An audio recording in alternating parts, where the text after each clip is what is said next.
I'm with Luke Nagle from Advanced Ag, an agronomist with over 16 years experience up in this region. Luke, coming into this season where cash flow is extremely tight and water for some people is very tight as well, Yep. what are your recommendations, or what are you discussing with your clients on how to approach this upcoming autumn, having spring in mind for what they're doing now? So planning is the biggest thing, as in most years, but more so this year. Most other years we probably have one plan. This year I think you need two, maybe three, depending on if the rain does come or how much water you've got. So yeah, planning for what you're going to sow, when you'll sow it.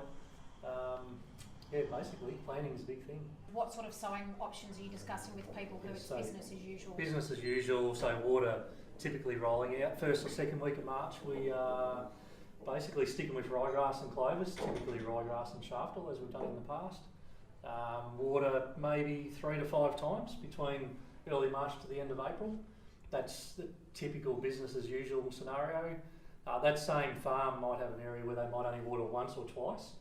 So in that area they might stick with their ryegrass and clover and fire up maybe mid-April, but otherwise they'll sow some cereal and water that once or twice.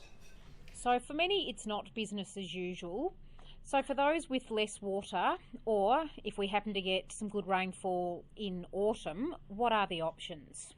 So if you get to that point of late April or after Anzac Day, and you've got a little bit of water, but you can move it into the spring, you'll get the best bang for your water buck out of the spring irrigation than you will in the autumn one.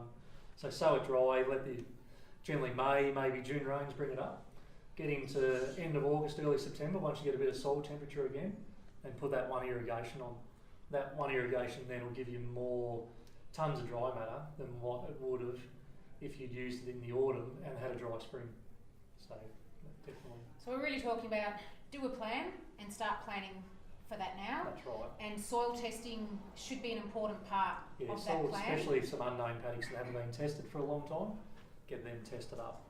If you've got your water as usual, then treat it as a regular season stick with what you know. Yep. If you've got limited water, consider some other options of which cereals may fit into people's plans, but they also need to know what other feed they have on hand, because there will be a bigger gap before they can graze. That's right, they some need to of fill the these gap feeds. between now and probably in May. There won't be a lot of feed in the paddocks until end of April, May, so yeah, they need to fill that gap with on-farm feed. And then at the back end of the season, coming into the spring, cereals we have to lock up to conserve them, to protect our seed head, for silage and a hay cut.